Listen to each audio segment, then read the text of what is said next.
Good morning बच्चों। आज जैविक प्रक्रिया पहला उसका हम पढ़ेंगे श्वसन तंत्र के बारे में। श्वसन तंत्र सभी सजीवों में, चाहे पौधे हो या जंतु, श्वसन एक निरंतर चलने वाली जैविक प्रक्रिया है। इसमें शरीर और वातावरण के बीच गैसीय आदान प्रदान होता है। इसके लिए पौधों में रंध्र और नलियाँ, जो जंतुओं में गलफड़े, त्वचा और फेफड़े और नलियों की विशेष व्यवस्था होती है।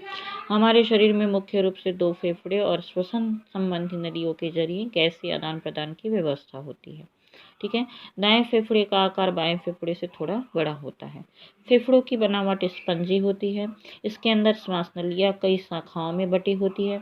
इसकी सतह बारीक मुड़ी हुई बुलबुले जैसी संरचनाओं के रूप में होती है, जिसको हम कुपिका कहते हैं। आगे मैं इसको चित्र में एक्सप्लेन करूंगी। और कुपिकाओं की सतह को फैलाया जाए तो यह लगभग 100 वर्ग मीटर क्षेत्र को ढकती है। यह संरचनाएं गैसीय आदान प्रदान के लिए विस्तृत क्षेत्र उपलब्ध कराती हैं। फेफड़ों में हवा और रक्त की कोशिकाओं के बीच की यह सतह अत्यंत महीन होती है। हृदय में होने वाला रक्त जहां ऑक्सीजन युक्त होता है, हमारे शरीर का यह सबसे दुर्बल हिस्सा होता है, जो संक्रमण से, धूल, धुआं आदि से फेफड़ों के रोग हो सकते हैं। वास्तव में सांस लेना और सांस छोड़ना जो है एक श्वासोच्छ्वास की क्रिया होती है। ये श्वासोच्छ्वास की क्रिया 2 क्रियाओं से संपन्न होती है, 2 स्टेप्स में होती है। एक होती है निःश्वसन और दूसरी होती है निःश्वसन। तो निःश्वसन किसको कहते हैं? निःश्वसन में वातावरण से जो वायु है हमारे फेफड़ों में प्रवेश करती है, फेफड़ों में प्रवेश करती है, जिससे डायफ्राम संकुचित हो जाता है और फेफड़ों में हवा भरती है।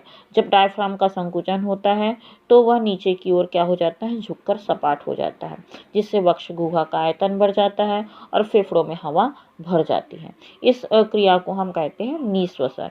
उसके बाद आता है निःश्वसन। निःश्वसन में डायफ्राम के शीतलन से, वक्ष गुहा का आयतन कम होने से फेफड़ों में से हवा श्वास नलियों से होकर नाक या मुंह से बाहर निकलती है। फेफड़ों में ज़्यादा से ज़्यादा लगभग 4 से 6 लीटर हवा भरी जा सकती है। जीवित अवस्था में भी कभी भी फेफड़े पूर्ण रूप से खाली नहीं रहते।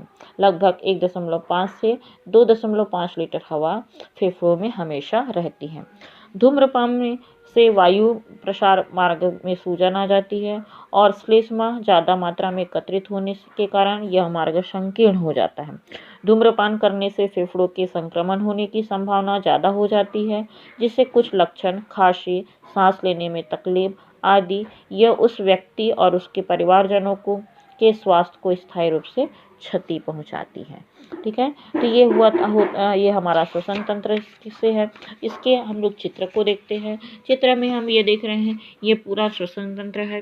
श्वसन तंत्र में जो नाक के द्वारा जो है यह क्रिया संपन्न होती है। ये आगे श्वास नली से होते हुए ये 2 भागों में जाकर बढ़ जाती है। तो ये दायां फेफड़ा और बायां फेफड़ा 2 फेफड़े होते हैं, है ना। और ये पसलियों से क्या होते हैं, ढका होता है।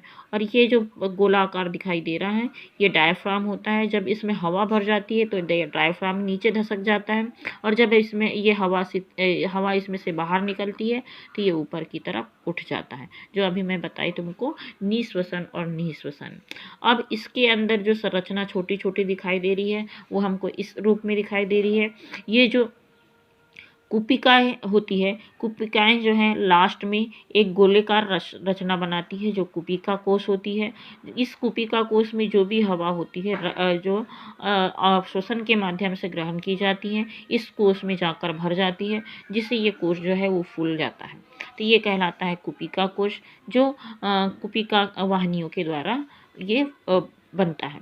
तो ये श्वसन तंत्र है। मनुष्य का श्वसन तंत्र हम ये देख रहे हैं, जो नासाद्वार से चालू होता है, श्वास नली, और ये 2 श्वास नली जो है आगे चलकर 2 भागों में बट जाती है, जो एक तरफ के फेफड़े में और ये दूसरे तरफ के फेफड़े में जाकर बढ़ती है।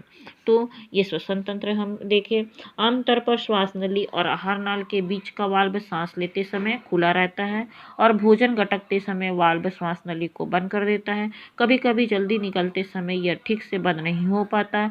गलती से खाना श्वास नली में भी चला जाए तो यहाँ की मांसपेशियों के संकुचन से से आपको तेज़ी से खांसी होती है, जिससे यह गले से बाहर निकल सके।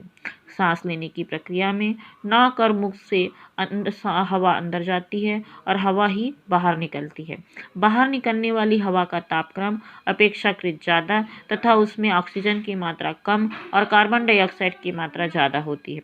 वातावरण और सांस की हवा में कार्बन डाइऑक्साइड की मात्रा का तुलनात्मक अध्ययन के लिए हम एक क्रियाकलाप देखते हैं। तो इस क्रियाकलाप में हम ये देखेंगे कि एक नली ली गई है, उस दोनों नलियों में चूने के पानी को क्या कर दिया गया है, भर दिया गया है।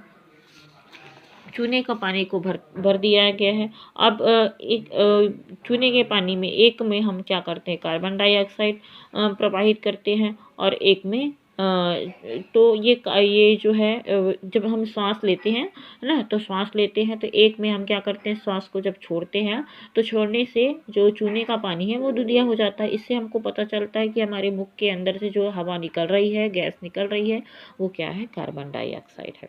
ठीक है, तो ये होता है हमारा श्वसन तंत्र। अब आगे के वीडियो में हम देखेंगे उत्सर्जन तंत्र के बारे में।